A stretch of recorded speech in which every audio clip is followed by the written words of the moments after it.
अब हम पढ़ेंगे class 8 microorganisms friend and foe. तो पहले हम पढ़ लेते हैं दिया क्या है। Microbes are very tiny living organisms that are found all around us and are too small to be seen by naked eyes. They live in water, soil and in air. The human body is home to millions of these microbes, also called microorganisms. Some microbes make us sick, others are important for our health. The most common type of bacteria or microbes are bacteria, fungi, protozoa, algae and virus. Now to be explained in Hindi. Microbes बहुत छोटे होते हैं, बहुत छोटे। इन्हें देखने के लिए हमें माइक्रोस्कोप की जरूरत पड़ती है। क्या जरूरत पड़ती है? माइक्रोस्कोप की। बिना माइक्रोस्कोप के हम नहीं देख सकते, इसलिए हम इन्हें माइक्रोस्कोपिक ऑर्गेनिज्म या माइक्रो ऑर्गेनिज्म भी कहते हैं। दूसरी बात, ये पानी, हवा, सॉइल तीनों में पाया जाता है। और सबसे बड़ी बात कि आपने जो सुना है कि ये 100 डिग्री सेल्सियस के बाद डिस्ट्रॉय हो जाते हैं, ऐसा कुछ नहीं है।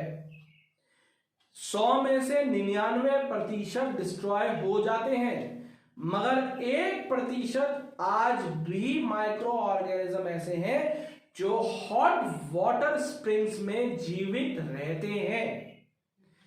इसका सबसे बड़ा एग्जाम्पल मिलता है आपको जब आप एक वॉल्केनो से जो पानी उबल रहा है, वॉल्केनो अंदर है, पानी उसमें उबल रहा है, स्टीम हो रहा है। अगर आप जाके चेक करते हैं तो साइंटिस्ट को उसमें बैक्टीरिया, लिविंग बैक्टीरिया मिले हैं। दूसरा, अगर आप सर्च करते हैं व्हाइट क्रैब्स इन ओशन, तो वो सारे के सारे वॉल्केनो के पास रहते हैं, वॉल्केनो के ऊपर रहते हैं। तो यानी कि volcano is a very hot thing, it is in high temperature, और तब भी वो वहां जीवित है। इसका मतलब है लिविंग ऑर्गेनिज्म वहां रहते हैं, और वो लिविंग ऑर्गेन माइक्रो ऑर्गेनिजम्स को ही खाते हैं। आप चाहें तो इसके बारे में सर्च कर सकते हैं। नाउ बात कर लेते हैं ह्यूमन बॉडी की। अगर आप मानो चाहे ना मानो, गंजापन से लेकर कोई भी स्किन डिजीज होती है, या आपको जुकाम होता है, खांसी होता है, मलेरिया होता है, ये सारे के सारे माइक्रो ऑर्गेनिजम्स की वजह से ही होते हैं। So micro organisms are very very dangerous for your health. अब बात कर लेते हैं हेल्दी माइक्रो ऑर्गेनिज्म के बारे में। दही सबको खाना पसंद है, मठा सबको पीना पसंद है। दही अगर आप माइक्रोस्कोप के नीचे रखते हो तो उसके अंदर भी माइक्रो ऑर्गेनिजम्स पाए जाते हैं which are very healthy for your health. तो कुल मिला के क्या हो गया कि कुछ तो माइक्रोस्कोपिक ऑर्गेनिज्म बहुत अच्छे होते हैं हेल्थ के लिए, और कुछ बहुत बुरे होते हैं आपकी हेल्थ के लिए। Too small to be seen, बहुत छोटे होते हैं। माइक्रो ऑर्गेनिज्म को आप देख ही नहीं पाते, तभी तो हमारे शरीर में कितने भी माइक्रो ऑर्गेनिज्म हो कभी गौर ही नहीं करते। फॉर एग्जाम्पल ले लीजिए अभी के कोरोना वायरस को, ठीक है। Corona virus is also micro organism, है ना। अब माइक्रो ऑर्गेनिज्म है तो हम नहाने की बात या हाथ धोने की बात क्यों करते? गवर्नमेंट क्यों कह रही है बार बार हाथ धो हाथ धो हाथ धो? मैं आपको पहले ही बता दूं, माइक्रोब्स आर में वायरस जो होता है it is dead in outer environment. ये आपके एनवायरमेंट में डेड होता है, और जैसे ही शरीर के अंदर घुसता है वैसे ही ये एक्टिव हो जाता है और इसका डेवलपमेंट शुरू हो जाता है। 1 के 5, 5 के 50, 50 के 10,000 बनने शुरू हो जाते हैं, जिसकी वजह से हमारा शरीर कमजोर हो जाता है। गवर्नमेंट ने हाथ धोने के लिए क्यों कहा?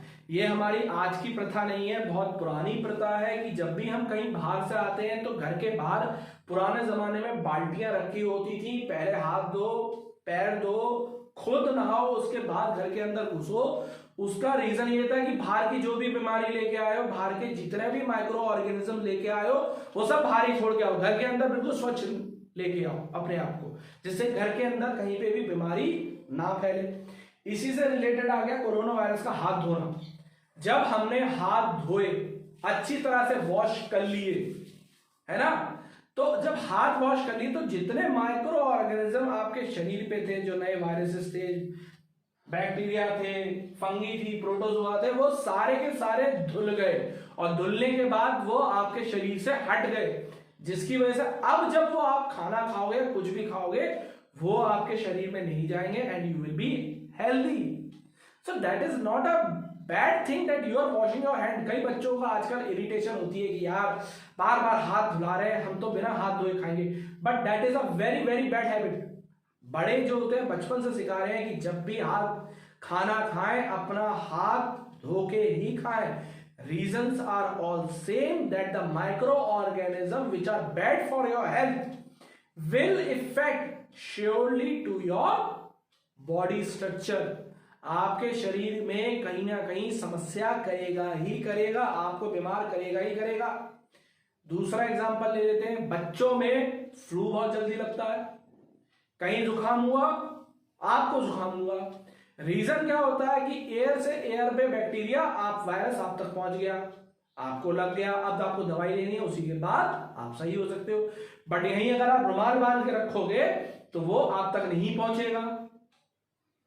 सो few things which are we are doing right now, जो हम आजकल कर रहे हैं, they are not bad, they are actually good for our health. कि हम बाहर के माइक्रोब्स को खुद नहीं पकड़ते हैं, ठीक है.